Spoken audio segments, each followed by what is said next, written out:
طولوا عن جد ارفع راسك قول بحبه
And his wife. Ooh.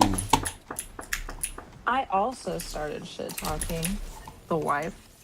A few days later, she sees the messages and she's super pissed, of course.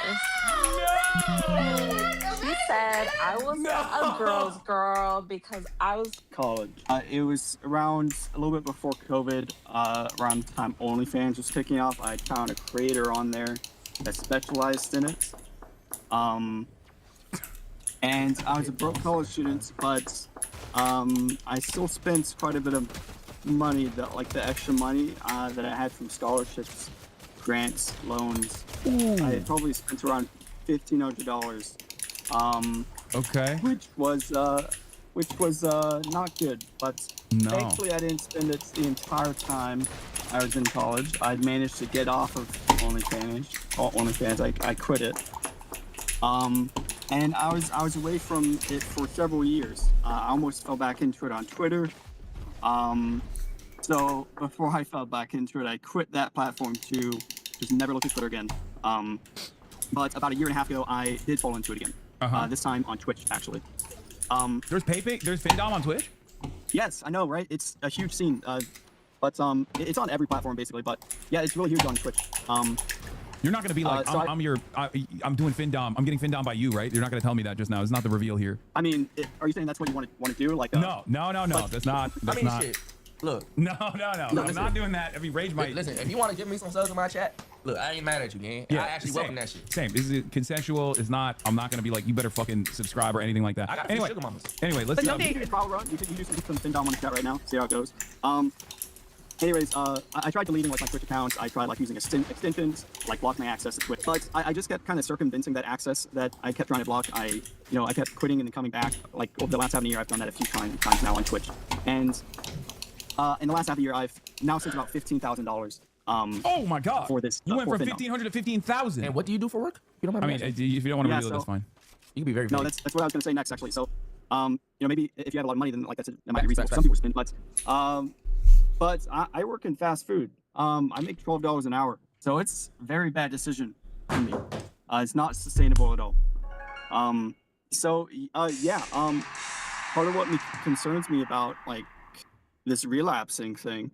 You limit your credit card. Call your credit card company and limit your financial transactions on all of the websites where you can actually do Findom.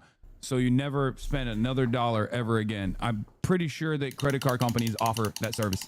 Nigga, pay for it. Really? Wait, hold on. Is it just credit cards? What about like just like debit cards or like other stuff? I don't know how it works with debit cards, but if you can block all of your internet transactions on all of these websites, with the exception of like, Amazon, so you can continue purchasing shit on Amazon. You can't do FinDom on Amazon. Then yeah, definitely do it. Limit credit card is great tech. And also on top of that, Rage actually had a really good idea. With all of the additional income that you will have, you can spend it on. Between the two of us, what I will tell you is that it is no secret. Not my concerns. I would describe it more as a deep opposition to this war. A deep opposition that comes out of a concern for what our politics are incentivizing in this moment, the killing of civilians as opposed to the uplifting of working class people across this country. So I know you said I'll keep the contents of those conversations between us. But when you were campaigning, President Trump did have names for you. He called you a communist lunatic, and you had names for him. You called him a fascist. Now that you've met with him, that you've spoken with him multiple times, do you still think he's a fascist? Yes. And do you tell him that? Yes. And how does he react? I think everyone saw in the conversation we had in the Oval Office after our first meeting. What about your impressions? I mean, given the questions that have been raised, including on the right, about his mental acuity in this moment, posting online that he would end a civilization, recently posting an image AI generated of himself that seemed to depict him as Jesus and then deleting it. How do you assess that as somebody who has met with him, spoken with him? I've been quite clear with the president, also with the public, of my deep disagreement and opposition to so many of these policies. And I think that one of the few things that we have in common is that we are both New Yorkers, and we will both. And I think one part of being a New Yorker is both to be honest and to be direct. And when I'm sitting with the president, we talk about places of potential collaboration, whether it could be working together to deliver more than 12,000 homes, the most homes delivered in a single housing development the city has seen since the early 1970s. But we're also very clear about places of disagreement. And one place that I mentioned to the president was on my views around ICE. I believe that ICE raids are cruel and inhumane. I believe they do nothing to deliver us on the stated intent of public safety. And in the previous meeting that I had with the president, I mentioned that just that morning, a Columbia student had been detained by ICE. And I said that this was actually part of a larger pattern of 5 individuals who had been detained in or around Columbia University. I gave him that list. About 30 minutes after the meeting, he called me and said that he had now made the decision that he was going to release that Columbia student. And to me, it also showcases the importance of continuing to make the case for our city and its people, no matter if you agree or disagree with the person that you're speaking with. I think it was on Twitter for the person that got released from that, right? This is a while ago, but He seems to like you. Are you and the president friends? I would say that he's the president and I'm the mayor, and the basis of the relationship comes from those two positions. But other Democratic mayors have asked for people to be released from detention. They have seen ICE presences in their cities that we haven't seen here in New York City. Why hasn't he had the same approach to New York City that we've seen in Chicago and Minneapolis and other Democratic-led cities? what do you think the answer is, Mooten? Go back, I was listening. Unbelievable. No, she asked Mom Donnie, why do you think Donald Trump sees you as somebody that's worth working with, and you have apparently so much success in working with him on getting things done? You probably jerk him off in the office. But not for other ways. Not in like an actual way, but like in a, you're doing a good job, Trump, or, we can do this. He's also from New York, so he probably has like a soft spot because he's like mayor of New York. I don't know, he probably went in and talked happy about his Trump building and said it like inspired the child or some shit. I feel like a really big part of it, I bet, is just because he came in with like so much popularity and everything, and people like him so much, whatever. It's like a winner factor. Like Mom Donnie just kind of comes across like a winner, and I think Trump really likes that. It's like one of the most telling qualities. No, I think in some ways that's a question for the president. In other ways, I think to be a New Yorker and to be speaking to another New Yorker, there's a commonality that comes with that. Where the president himself said that the better the city. Imagine for next question was, do you think that Donald Trump texts you more, or do you think that Hassan texts you more? The happier he feels. That's something that I feel the same way. The better the city does, the happier I feel. And so in those meetings, I seek to always bring up things that are both honest about how we both feel and that would be transformative for the city that we both love. And to New Yorkers, public safety is a prerequisite for the affordability agenda, and then that affordability is something we want to deliver. And the number one crisis facing New Yorkers is the housing crisis. You've inherited a $12 billion shortfall. There have been job losses in the private sector that we haven't seen in other parts of New York. And one of the things we talked about the last time we spoke was the concern among businessmen that your socialist policies wouldn't be friendly to businesses. Has that shifted? People like Bill Ackman, Trump supporter, billionaire, who really bet against you, literally with his money. Has that relationship changed? Do you talk to him now and get advice on how to deal with these businesses and attract them here? I can't say that I get advice from Bill Ackman. If I had done that, I wouldn't be sitting opposite you. Good. But I do speak to a number of business leaders across the city. And while we see that both at a national level there are troubling economic signs, and the New York City is obviously part of that national economy, we also look at a local economy that sees the highest demand for Manhattan office space in over a decade, that sees the most amount of venture capital raised in a single quarter since 2021, that sees the highest number of Wall Street bonuses, and also an economy that we know still needs to strengthen so that every New Yorker can feel that strength in their daily life. Because no matter the statistics that I rattle off, I can walk anywhere in the city and I can meet a New Yorker who feels as if their day-to-day needs are even harder to afford today than they were the day before. And so to that end, we're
Oh, fuck.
Fuck, dude.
we're looking to also build more Grilled? economy that reaches the extent. We're looking to also build more Wow, this guy's the mayor? each parts of the 5 boroughs and one that every New Yorker sees themselves as a part of. As part of our NPR Newsmaker series, Jamie Dimon, CEO of JP Morgan Chase, which is headquartered here, told Stevenski he thinks cities need to compete to attract businesses by giving tax breaks and incentives. He cited places like Texas as very business friendly. And you came into, as I mentioned, this office with a tough budget and significant job losses in the private sector. Are you willing to offer those kinds of incentives to bring back some of the thousands of businesses that have... I don't know what you could do about this, or if it would even be possible at the federal level, or if it would even be good. I don't know. Something that feels bad that I don't like is when cities compete for businesses to come. I feel like that's some of the most cuck behavior that you have to engage in when it comes to being a city. Seattle being like, if you come here, we'll give you XYZ. Yeah, basically tax incentives, or like get rid of all the taxes for you. I remember for this came up in Nebraska, I think the College World Series there was. I don't know. Like cities would literally throw themselves to their knees to like give infinite tax breaks to stadiums or whatever. We'll make it back on hot dogs. I promise. No hot dogs. We'll host Olympic swim trials here, guys. Okay, it'll be worth it. Please, tax free stadium, please. Like I'm on like Amazon distribution centers and everything else too, but I don't know. It feels a little cucky that cities will just like race to throw away all of the whatever taxes that they have to try to attract companies to come set up shop. Not only that, they'll give them money for the stadiums and shit. This is a big thing with stadiums. Like billionaires will want a stadium and the city will fully fund it with taxpayer money. It's crazy.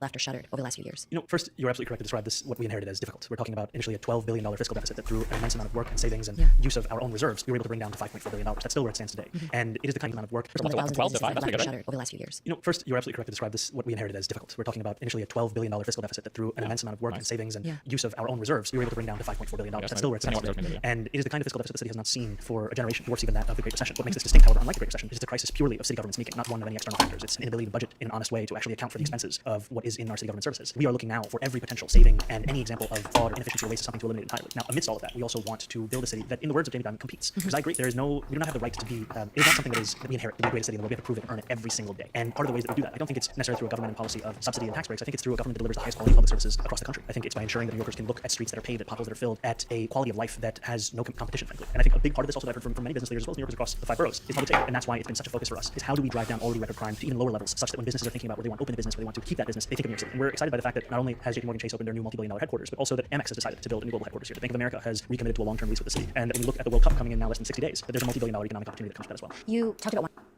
to build stronger relationships with all kinds of New Yorkers, but specifically Jewish New Yorkers. You drew significant support from liberal and leftist Jewish American Jewish communities, but you also drew a lot of skepticism, and there was a lot of fear that your sharp criticisms of Israel would also translate into something else. You did not renew 2 executive orders from your predecessor. One that adopted a broad definition of anti-Semitism, and another that prohibited city employees from engaging in the boycott, divestment, and sanctions movement against Israel. And this drew some concerns from some Jewish groups here. Why did you make that decision? So we made the decision coming into office that we would revoke all executive orders that the prior mayor had signed after he was federally indicted. That was a moment at which many New Yorkers started to ask themselves, what was the motivation of any one executive order? Was it driven by self-interest, or was it in fact being driven by what it should be, which is public interest? And we've also sought to show that we are fully committed in fulfilling what we had spoken about over the course of the campaign, to not just keep Jewish New Yorkers safe across the city alongside each and every New Yorker, but also to celebrate and cherish those same New Yorkers. And so over the course, for example, of Passover, it's been an incredible opportunity for me to attend a number of Seder, to host Jewish City Hall officials at our home at Gracie Mansion for a Seder, to sit there as staffers, look for the Yafi Coleman, to get a better sense of what it means to lead a city with such incredible beauty and breadth of Jewish life across the 5 boroughs, and also to get a glimpse into the amount of service that so many organizations within the Jewish community are providing, whether it was joining with an organization on an airfield to give out food that they had procured for teachers in the community, or if it was sitting with a Jewish New Yorker looking at Civil War era texts together. It has all been a joy to be able to be the mayor of a city with such a flourishing community that I'm so proud of. How do your office define anti-Semitism? So we actually have the Office of Combat Anti-Semitism here at City Hall, and one of their jobs is to not only define that, but frankly to conduct a listening tour to actually bring in the perspectives of Jewish New Yorkers from across the country. You face a lot of anti-Muslim rhetoric and fear-mongering around the world. Well, the budget is And faith you're getting some money today, huh? an example, they open Islamic law to the city. But you do turn to scripture to make political points, both from within your faith and from others. And you, for example, in immigration, you quoted the Quran, you quoted the Bible. Should there be a role for religion in politics? Religion is a part. What? I'm saying, what's up to your YouTube and Kit Chat today? They always cry that I don't read them, and I have the big chat open, and I got them all in there. Part of so many New Yorkers' lives, and it also provides a guide for many as to what it looks like to bring morality into a politics that is often missing. And what I mean by morality is a belief in the dignity of those who are struggling. And we've seen religion used as a tool to divide, and I've instead seen it across the city as a tool to actually find commonality among so many. Because the lessons of many scriptures, they are similar in the empowerment of working people and in the belief that more than simply Why? profit when it comes to delivering people. You said we've seen religion used to divide. Are you talking about this administration? I think it is something that is frankly not exclusive to any form of administration. We're seeing it within this federal administration. We've also seen it within both political parties in this country. So much of the bigotry that I face, it was not just in the general election, it was also in the primary election. And the language that was used then was language that was used among and by Democrats within a primary for the Muslims. And we're speaking about a city that has more than 1 million Muslims that call it home. And yet it's a city where so many are made to feel as if they're guests, as if their belonging is forever in question. And I want this to be a city where every New Yorker, no matter their faith, no matter where they were born, understands that their belonging is never in question. Has that changed in your party? Because when we spoke, when you were presented nominee, there were still many Democratic leaders who did not endorse you and had severe criticisms for you, and at times said things directly about your faith. I think that many are waking up to New York City is eager for a new era of politics, and one where there is a belief in that most sacred thing, which is what makes all of us New Yorkers. And we define being a New Yorker as anyone who lives here. And we don't seek to bring back that politics that has been almost a part of so much of the discourse across the city, across the country, which is looking for different ways in which to define people such that we can always have those who are excluded. Are there ever any times where you smile a lot, and even when people are insulting you, you still smile? Are there ever any times where you're like, I'm done being nice about this? It is much easier for me. My natural disposition is to smile. However, there are things in our politics that are worthy of being pushed back against, and I make sure to make that clear in my own words and my own actions.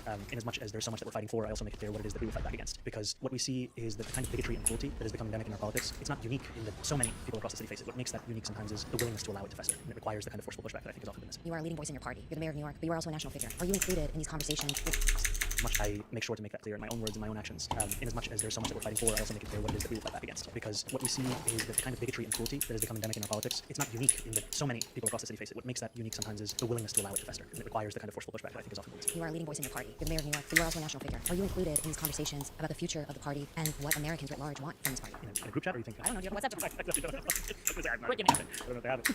I think what has been really exciting is that the hunger that I speak about for a new kind of politics, it doesn't feel specific to New York City. It feels broader. And I think in politics we've often spent a lot of time pontificating about the meaning of something. That is time that I believe we could spend doing more of that. And I think that in delivering what it is that we've been speaking about over the last more than 100 days, that in itself serves as the power of example for what we've done elsewhere. I think about the path to so much that we aspire for in other countries. It all begins with one example. And here in New York City, we're seeking to be an example for working with to make life more affordable for working people. Is your party ready for the midterms in the sense that there was a message from American voters in the presidential election that they did not want what the Democrats were promising? They're saying, is that going to be different, do you think? I don't. I think that what we're going to see is a message that Americans across the country are fed up with how politics has come to be these last few years. And I'm excited by a number of candidates right there in New York City. With Brad Lander running for Congress here in Manhattan, Claire Valdez running for Congress in Queens and Brooklyn. And I think what they show is the very kind of politics that people have been eager to see on the national stage. Politics that understands not only will we push back against the bigotry and cruelty that we've seen so much in the last few years, but also push for a dignity that too often it seems like we have to look for in the history of the Democratic Party and not in the present day. Okay, I can't leave without asking. We went from a one-bedroom in Queens to a little mansion. What are you doing with all the space? What's it like? You never realize how small your one bedroom is until you try and move into a larger bedroom that we have there. I'll be honest with you, it's pretty nuts to move into a space like this. I don't spend all that much time there. Most of my time, frankly, is here at City Hall and around New York City. I've tried to live life like the same New Yorker that I was before this, because so much of how you see the world is informed by what you're seeing and how you're living it. So if you spend every single day driving around in a ticket window security detail, you will have a very specific view of the city. That's why I'm looking to take the train, to bike around the city, to walk around the city, because that's also how you actually meet other New Yorkers and you break out of the bubble that so many have come to expect in politics, where politicians only seem to be spending time with other politicians or the people who donated to make them politicians. Is there anything you really miss about your old life? I used to only be about 3 blocks from Steinway, and I definitely miss Steinway. But I can still see Steinway? It's very far. It's still there from the lawn. World Cup, Well, yeah, I know the candle brand, but it must be like a restaurant or coffee shop or something, I would guess, no? Take your time. Very well. We appreciate it. Thank you. I don't New have episodes of Newsmakers. You don't know, really? No, Really? Yeah. You want to rap that right now? Yeah, Mr. Moon doesn't know what Steinway is because he's, I don't know. Yikes. Ooh. Oh, Steve Gay. You had a bad day. Stop! Homophobia in my chat. Is it really just is it a piano place? It's a street. I'm from there. It's an open mall. Oh, there's a trend going on in school. I'm gonna actually private this video.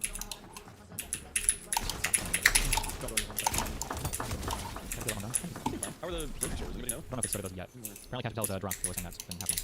Cash might get removed soon. Yeah. My favorite part. I want the penis. You get underneath it and you just squirt it right into your mouth. I'm saying that's not helpful. Don't just whip it out. Allegedly, he was just whipping it out in a car in broad daylight in front of the intern. Like, that's not the moment to do it. It has to be done in the moment of maybe passion. I want the penis. You get underneath it and I've been trying to think about how to begin this episode, which is a very, very tricky one. And I found that not for a guy like me, I started thinking about like, the paradigm from 2023 You take a chance and see. We're getting now like a short-term version of the one day everyone will vote against this. Semester blank. Everyone's been a cheerleader and champion of genocide for a year. Cheerleader and champion of genocide. Moderate notions, kind of, but now like people need to and new revelations come about those changes position rather than just being impossible to hold this position in the face of public interest. So now it's like, oh well, at the time I felt this, but after the same thing 5,000 times in a row. That's what changed my mind. Where is the chief emphasis? No, I'm going to see the land and clean is free. Everyone in clean is free. Come with me, just so I can.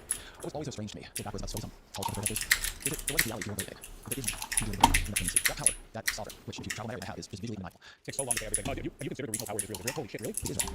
Another politics, In enormously powerful militarized national state, given money invested by the United States, also has illegal nuclear weapons that hasn't registered or refused to acknowledge the existence of that raps like everyone. Is there a place you register your nuclear weapons somewhere? What do you mean by I have illegal nukes? Are you supposed to register them? Is there like a place? Maybe? There might be an international nuke place where you go to register. That could be absolutely over the reason that they have to roll over. I just hate this. I just hate this like New York Times article on the subject. I just like arriving at basic obvious conclusions. Everyone understands right. They don't take forever to get there. They're like completely beholden to consulting beforehand. So now they have to try some intellectual justification for their pulling over like after the average Democrat already has.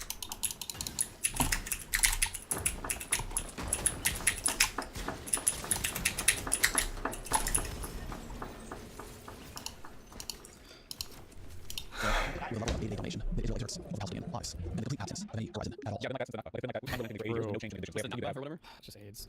In 47, there was a big, well, it's just, in 47, there was a huge civil war that after, there was this resolution that was put before the United Nations. I believe it was UN Resolution 181. It was the formal partition plan to split the mandatory Palestine area that British was going to hand over to the government of whoever emerged that area. They were going to split it into 2 states. It would have been one state would have been Israel, one state would have been Palestine. And obviously all the Israeli, all the Arab states rejected this, of course. And then right after that, the Palestinian Arabs in the area commenced a civil war against the Jewish people in the area. Initially it was kind of dicey, but then eventually they fight back. And then in 48, they, obviously Israel was a self-nation, and then all of the Arab states started invading North. In the course of this war, there are some 700,000 Arab Palestinians that are pushed out of the area that prior to the conflict beginning in 47, and the Arabs refer to this as the Nakba. I think it stands for tragedy or something. But that's so they always refer to that as I'll say genocide. That is the Nakba is what they're referring to. Unrelenting overwhelming control of Palestinian lives for longer than alive. Nothing new has happened. Nothing's changed. For the end. And this was true before 2007. In early 2023, political science Barnett, David Brown, Bart Lynch, and Julie Delhomey published an edited volume called The One State Reality. Their argument, which was made in a very controversial foreign affairs piece, was that, quote, Palestine is not a state waiting, and Israel is not a state intending to occupy Palestinian territory. All the territory west of the Jordan River has long constituted a single state under Israeli rule. The land and people are subject to radically different regimes. That's such a crazy and controversial argument. That's why they really said that. I think everyone everywhere knows. That's crazy. Palestinian has been for 80 years, been for 60 years. He's just not acknowledging because no proper person acknowledges that west of the Jordan River. Well, actually, the Gaza Strip was run by Egypt from 48 to 67, and the West Bank was run by Jordan. Jordan formally annexed the West Bank into their country, but whatever. I guess if you mostly got your news from the New York Times, from other times, actually reading all of you, you're like, well, Aldi, it's like some kind of apartheid state of it. You're telling me that Palestinians and Israelis have 2 different sets of laws to follow? Why are they talking about this? It's a little gas. What they were saying then is that the hope of a 2-state solution in the future had become away. Many in America particularly avoided reckoning with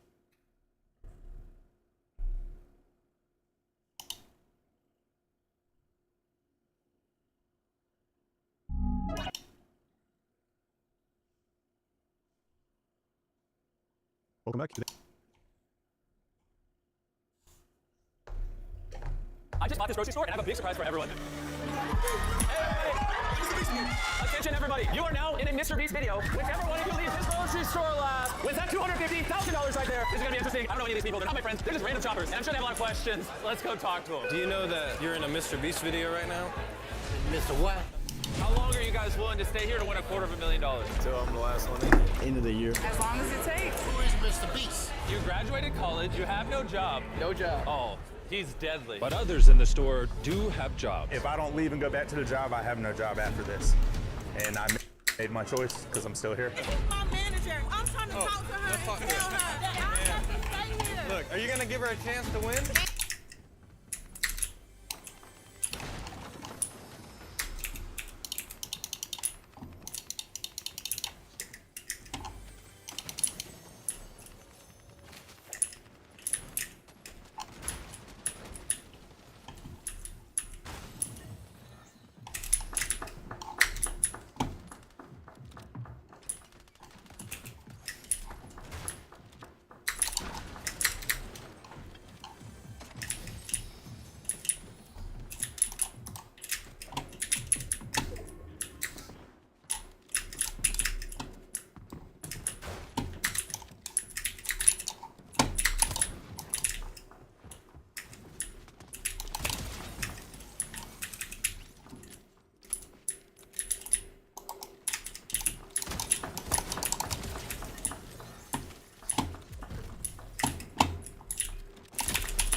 So for anyone who couldn't or chose not to participate, Are you just gonna leave or do you want to compete? I know I'm not going to compete. okay, well then fill out the card because your groceries are free.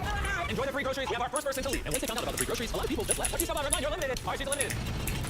They are dropping like blood. But for everyone else, trying to get just as many necessities possible. We gotta make a house. Nope, that's our yard. Start our house. Everybody get 2 bedrooms, 1 more room for people. So you tell day one. An alliance is already forming. Are you for an alliance? Yeah. I'm not going to put on you. Don't put on me. As long as we're team, we do it. Fortresses are being built all over the store. These guys out here have literally built a fort, and they're calling Fort Freezy because it's by the freezers. This is our high-tech security system. Everyone tries to intrude and have to move this and wake us up. We got our alliance. They go over here, we just count us up. And if you're wondering how we pulled this off, right after I bought this grocery store, I enacted a 50% off everything sale.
first night came in the store, the reality of living here was already starting to set in. I got phone charger. I got $10. I'm on FaceTime with my best friend. You're at 20%. When your phone's dead, it's dead. There's no phone chargers in this grocery store. Got The contestants were allowed to use anything that's inside this grocery store. You guys got sleeping bags? It was up to them if they would share their resources or keep them for themselves. People are going to take your belongings is war. All right, everybody. I just want to wish you all a good first night in the grocery store. There's officially 33 of you remaining. Good luck. I hope you sleep well on the first night. I never slept in a grocery store before, so. In the following months that these contestants would spend in this grocery store, they would destroy each other's forts. What's he doing?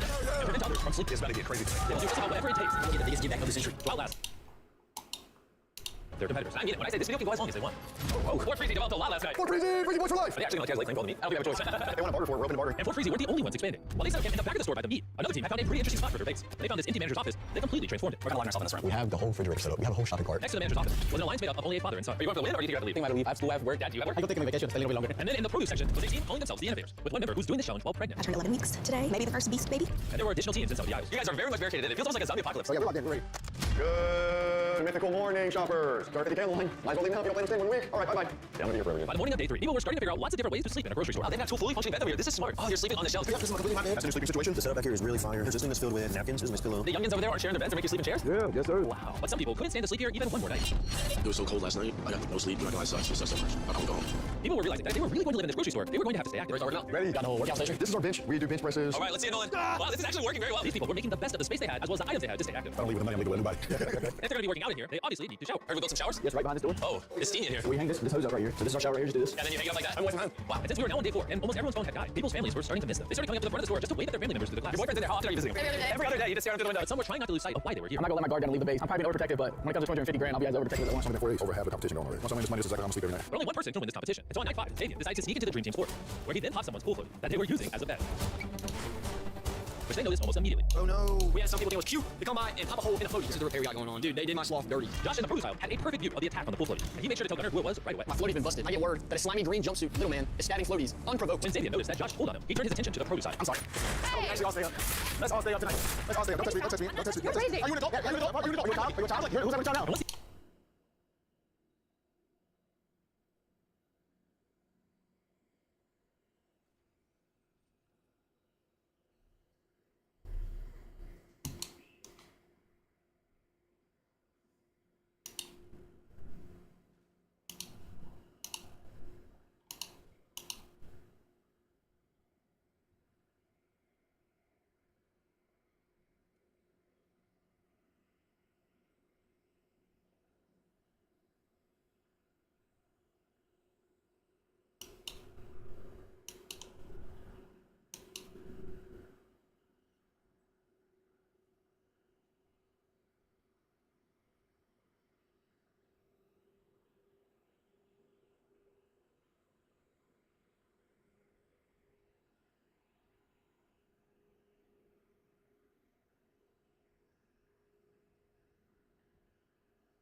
the others saw what Xavier did, they took the fight back to his base. Oh no. Also, we doing that? Yeah, we're doing that. At this point, I didn't know what was going on.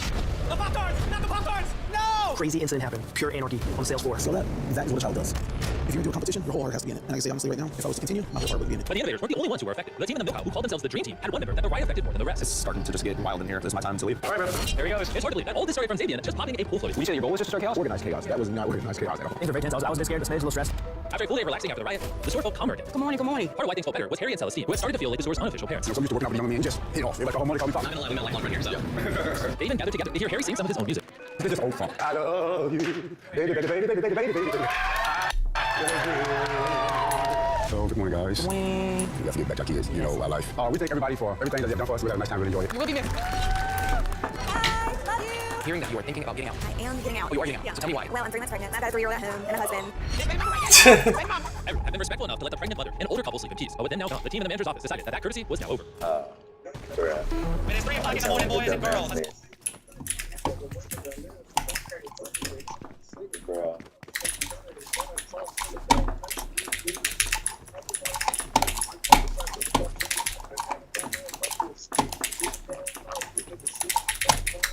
Dance.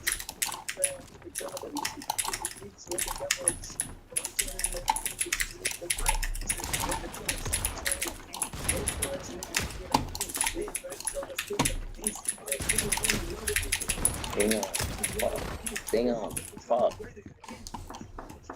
This main ass boy not even good, bro. Garbage. Wow. That's garbage.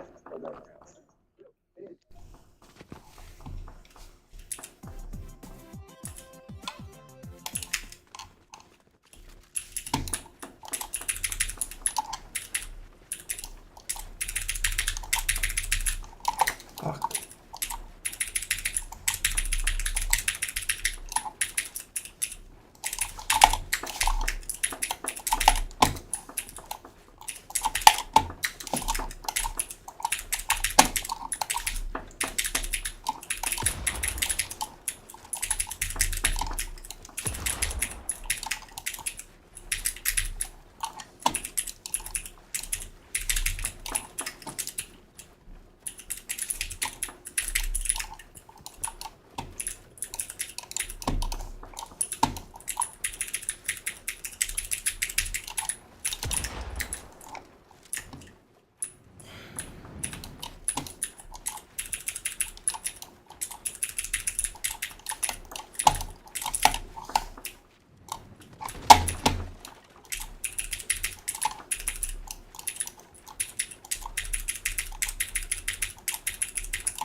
flawed. Harry's not here. We truly do miss you, but this is what we wanted to do for a week now. Well, look, 4 in the morning. Let's make some freaking noise, boys.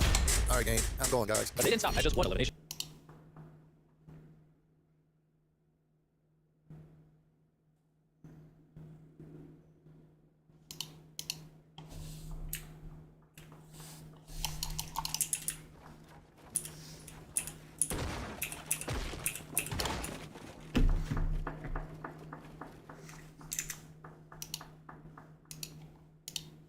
You're literally gonna have to do this every night until they leave. If you guys have a hard time sleeping tonight, I can guarantee you're gonna have a hard time sleeping every night for the rest of this week.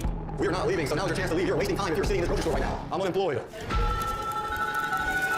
The incessant noise was driving everyone insane. I don't care what y'all. I don't really want to participate in anybody. Not tired of everybody else. It was enough to send Tino right over the edge. And after he left, Tino's elimination sparked a unity between Fort Freezy and the Dream Team, the ultimate boys club. The Freezy Boys / Dream Team for nothing. Which to me looked like an unstoppable force. I will be coming out here with 20 50K. I'm not leaving here just a year. But that didn't go exactly as planned. Party in the back. Josh, watch your foot. That's my own careless mistakes. I gotta go. It's my time. And come nightfall, the noisemakers were at it again. Tonight's gonna be terrible, dude. You ready to lock in? No sleep, no sleep. Get up! Rebuild, next time again. They really want to get people out of this story. I decided that I don't want to stay here. I'm ready to go. I'm sorry. I can't do it. But making all this noise did have an unintended side effect, because one could somehow sleep through all this madness. He would get up super early in the morning to give them their own medicine. What we schedule is off the chain. No, too much noise. Okay. Up to this point, Juan had been pretty unproblematic, so people couldn't really tell if this was strategy or just boredom. He's trying to do that to piss us off. It's the only reason. It's so hard to be mad at the Juan, shut up. money. But noise or not, one thing that affected everyone was the harsh reality that life beyond these walls was passing by. You will never regret belonging to your son.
Life changing money, but I feel like I'm missing out. I sure do miss them. Every day I'm in here. The longer I go, I feel more guilty staying. It was obvious that missing time with your children was one of the hardest things you could face in this challenge. So when Juan sent his son home, He had to leave. Yeah, I'm leaving soon. I couldn't believe it. I had to go to school. That just goes to show how determined he was for his family. Good money, I know. It's good money, but I have to go back to school. Tell me, I miss it. Everybody. It was starting to seem like being on your own in here might be a better strategy. Because after all, these alliances heavily rely on one another to survive. I was even seeing full-on communities being formed. You want to take a sandwich? However, it only takes one bad seed to bring down a community. See, when I built this grocery store, I had a lot of useful items like these burners for food. Out the jar. Why is this so?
basketball hoop, which seems to be the only thing that keeps people entertained. If they couldn't play basketball, a lot of them would probably leave, which meant that Stadium knew exactly how to hit them the hardest. I got my hands dirty a while. Original plan, with basketball. Just throw the whole ball away. Nobody's stressed, nobody's bothered. Peaceful time. I want to have my own scene. I just want to be the star of the show. So.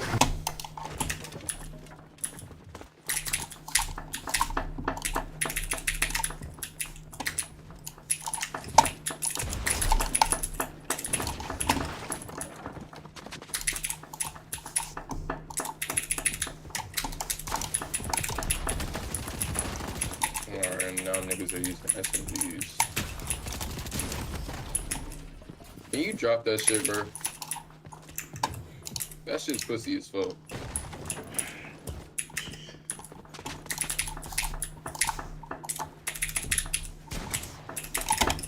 Nigga, you're already living in place on story, bro.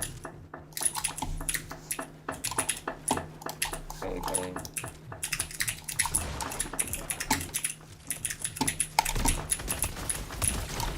And then you got an AR. Like, nigga, drop all that shit. You should only have a shotgun in a PG turn.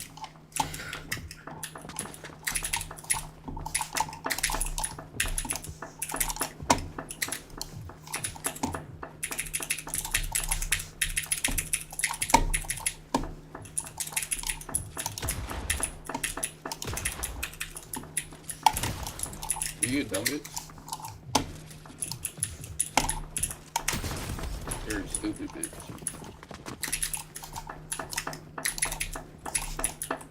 Oh, what?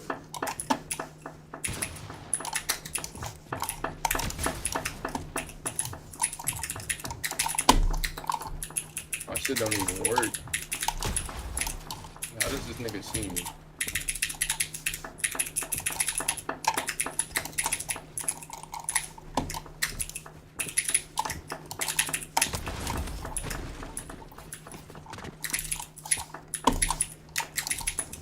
I hate this map.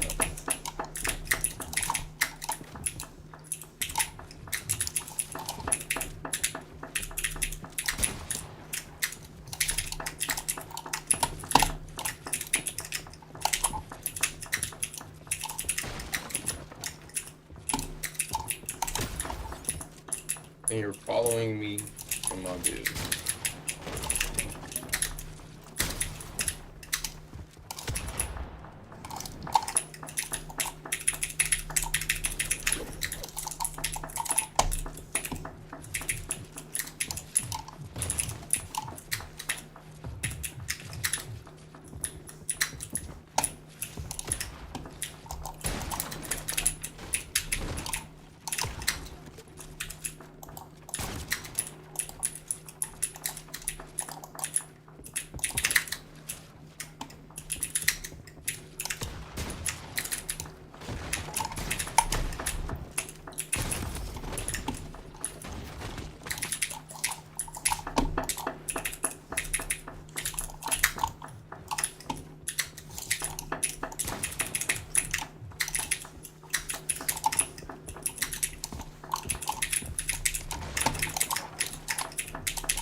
Holy shit.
Why are you emoting, nigga? It's 5-2. I'm going for tips on you. Act like I'm trying to win.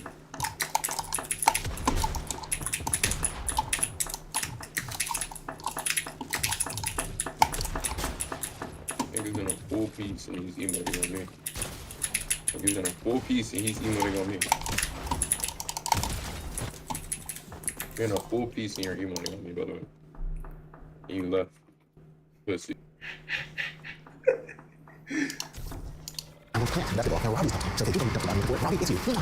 For once, the morning was completely silent. But that also made it obvious that something was up. Hey, do you see basketball? No, Somebody threw a basketball. There's someone here. Yeah, definitely find it. Hey, buddy, how the very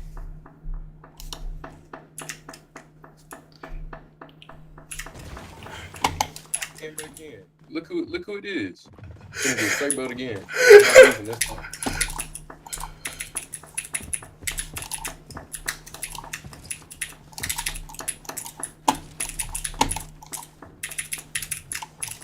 Bro, reloaded in just to play me again.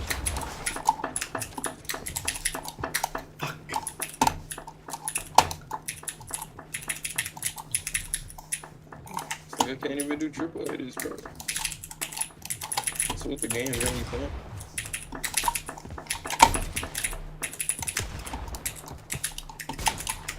Almost.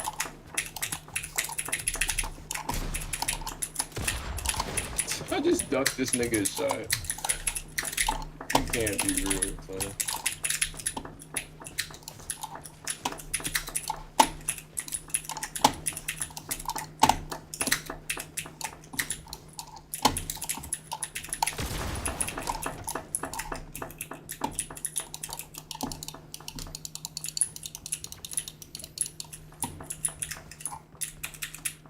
Man, don't tell me you're down here sitting at bottom of deals and shit, bro. Where you at? I'm not gonna push your box in a one-on-one.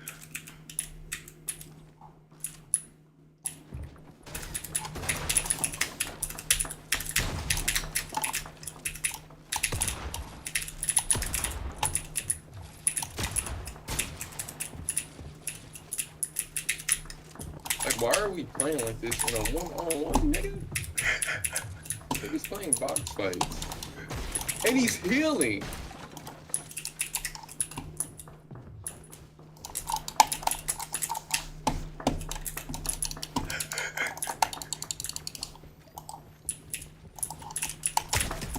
Bro, you're so pussy.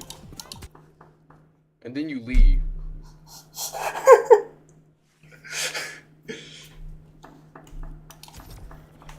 Oh my god. everything that keeps going up in the morning.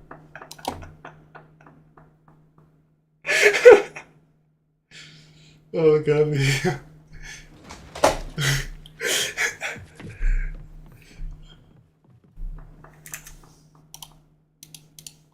It's also the only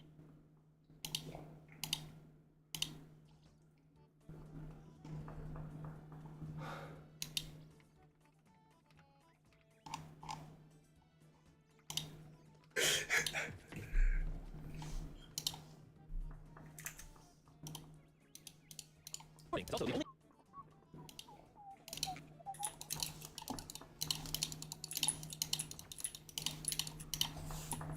Yeah. Push your box.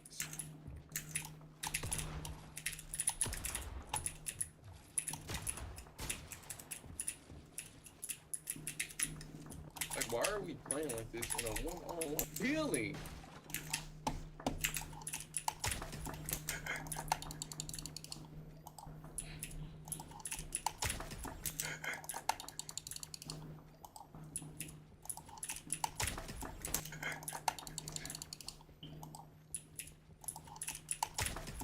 Bro, you're so pussy. And then you leave.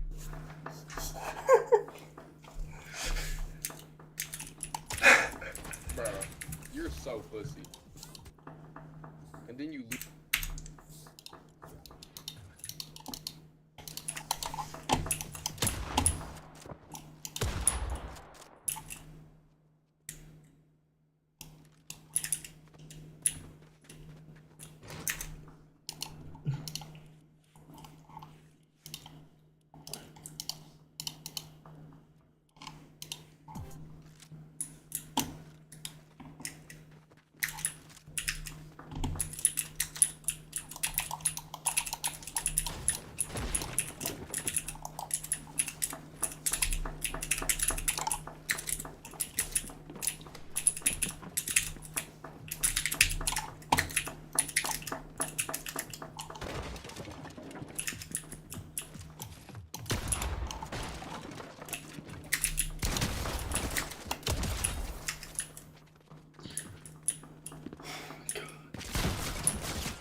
straight build again. I'm not using this one.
Only thing that keeps us sane during the day. They're no this right now, so needless to say, they were struggling without it. It sucks. No, I think all the Sleep harder. You got basketball. No, I'm not ready.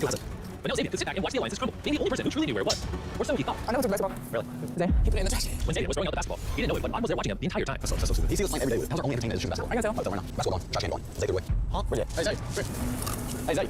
He said you threw away basketball. I don't say I threw away basketball. I literally said you watch you post it. Don't some people put the trash out and like put the ball away. Why do you see people take out the trash? I didn't say I physically see you do it. I said maybe you did, maybe you didn't. No, there was never a maybe in the conversation. You said Zay threw it to the trash can. Yeah, I really wish that I could have a reason to why my name was even brought up. That was the dumbest thing you could have done. How is it dumb? It's a competition. He red as a tomato. She knows she got caught lying. Everybody in here, including Zay now, is against you. I should have just said nothing, bruh. Am I the villain? Of course. Even though Xavier...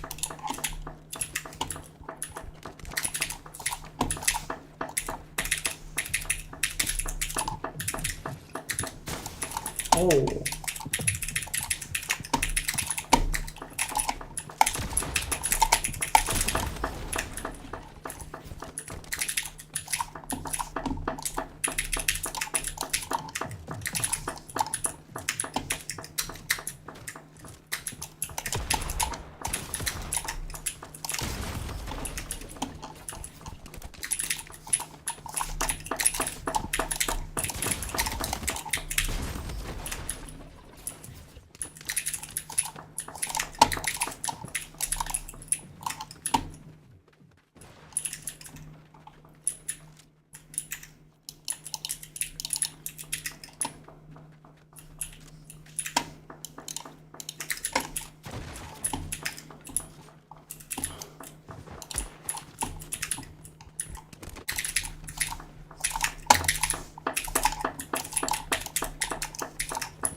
Oh my god.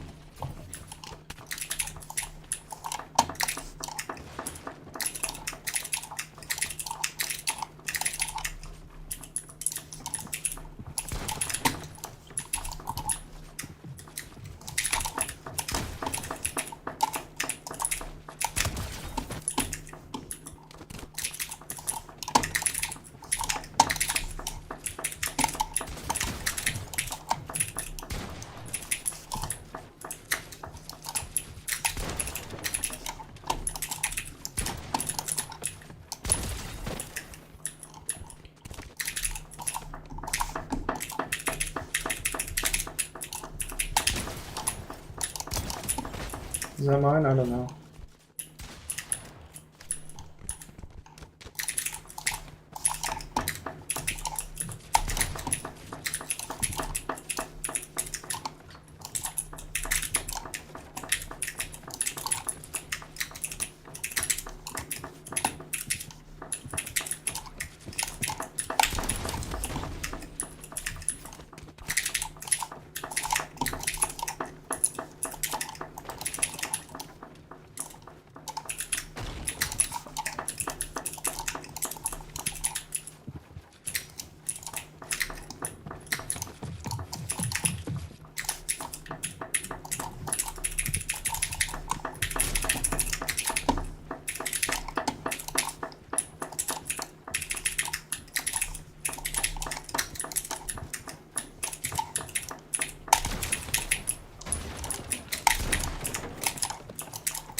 Oh my god.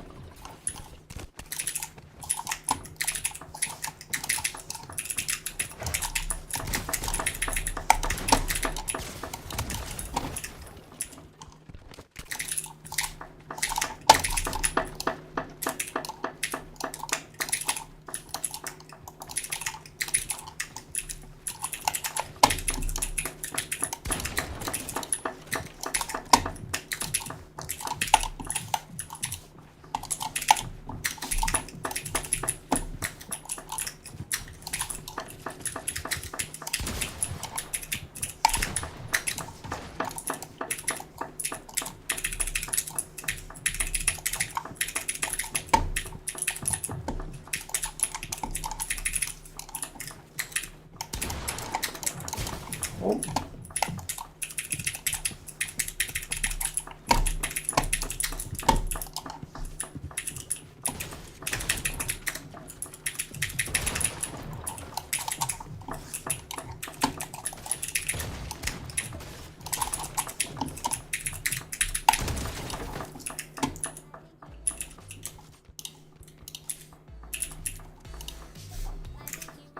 Was originally trying to frame Robbie. The hiccup in his plan still played target on someone's back, and it was getting to her fast. All I realized no one was talking to her, and she just tucked away in a corner. I'm not with her whatsoever. She hasn't noticed that every time she walks up on me, I'm walking away from her. Bro, it's not really mad at you. I don't want to talk. I don't want to do anything. The video just gets harder and harder for these contestants. All this food goes bad within the next 30 days. I think the break also all went back today. Oh, okay, show me around. This is actually the big part that I love. This time. Oh, you're sleeping well. Yeah, I was in the military and they made me sleep in fight holes and empty tents and no frames of those. I hate to be consent. Miss Angel yet?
Yeah. I mean, they didn't have themselves in today. That's all you have to get through with. I was like, when I can't replace time. It makes it harder too because I got my dog coming in here, and I'm just ready to see my son. Really, I think I'm ready to go. My child needs me, and 3 weeks is a long time for any mom to be away from their child. After seeing Autumn leave the store and get to go home to her son, Robbie decided that the 20 days a year is far too long away from his dog. I genuinely thought I could 100% win this. I'm not going to be here for 3 months of this kid's life. Come on, there goes 250 grand. It's crazy. I told y'all, so I wanted to select everything that happened in plan. I was like soaked up all of the Robbie slander into my body and transformed into a new being. So, on that note, deuces. But Autumn taking all the heat for stealing the basketballs, Xavier felt invincible. They crucified her. Not the fact that they hate Autumn because she lied. It's the fact that I have from hating her because she goes through. Truly amazing. It seemed Xavier wanted to be the villain of the grocery store. And he wanted everyone to know it. Like, other crying lines, I was like, you're not going to put a little crying figure. You're scary. I like Zay a lot, but I don't trust him. Little boys are careful with them. I mean, they're not And the dream team out of land to take advantage of that. Yeah, decided to control them. Since they're in a grocery store, and a lot of food required cooking, they came up with more freezing and targeted the one item everyone needed to heat up. So what if we took their breast? We can right back to we burn. What if we play on Zay? That's what we can do. We got to play on Zay. So once Fatima had left, and they were officially down to the top 10, they came up with a perfect plan to steal all the burners. Tomorrow's we're gonna have a ceremony right here. They decided on having a top 10 ceremony as a distraction to steal the burners. For the top 10 ceremony. We'll bring everybody back here. And the lights are off. Oh, let's go. Top 10. Once they had cleared the sales floor, and everyone by Colin was all gathered up, Hey, you got ready? Yeah. Colin's got to get dressed, I guess. Everybody got right here. Show us the color the ghost went down there for Colin to come out of the shower and rush to steal all 4 burners before anyone notices how long he's been gone. He quickly stole the burners, leaving obviously nothing open, but time is running out. Everybody? No, Colin will get better. Go in. With 2 of the burners secure, he went to steal 1 next. But unfortunately, that was the only burner they didn't know the exact location of. Which Colin? While Colin was trying to minimize the burn, the rest of his eyes were doing their best to keep everyone distracted. I just want to say, I can't remember those. He rushed over to the burnout to steal theirs from their hiding spot on the top shelf. And the final step was to add all the burners and rush back to the group. So we're going now. Colin. Yeah. Now that Colin was back with the group, they needed someone to pin all the missing burners on. So they brought everyone in the walk-in freezer and interviewed them one at a time. We have enough burners to do last one here. It was crucial that Xavier got interviewed first, and that he would be the first person back in the store, where he'd be there long enough to steal all the burners. Well, all but one. Everyone's gonna part that. Soon after the ceremony, LD noticed their burner was missing. Did you have it? The burner ticket. What's your order? Why do you have your burner? Yes, you have it. Yes, she wants ours. Oh my god. Oh my god. And just as planned, all eyes were on Xavier. What do you think? We're missing something. We're missing burners. Oh no, actually, I really have to get everybody's burners are on except for I'm not taking anybody's burners. It was seeming like pricing Colin's plan was a success. Because those left out of the plan had their minds made up. He knows where it was. I know. As you can see, it's taken a lot to get this far and be a part of the top 10, which is why Square, the sponsor of this video, has a little surprise for all of you. Square powers neighborhood businesses all over the world. And so, as a reward for making it to the top 10, every time one of you leaves this store, you will receive a curated gift box from the neighborhood businesses. That's Square and my self-support, as well as my $1,000 cash. You'll have $1 thanks to Square. Thank you, Square. And as I said that, you can, if you want to leave, and take this offer right now. I'm ready. Are you ready? Yeah. That will last until the 18th. Does anyone else want to leave right now? I'm not going to take boys for life. Shut the boys alone. But if I think about it, I'm going to get right center.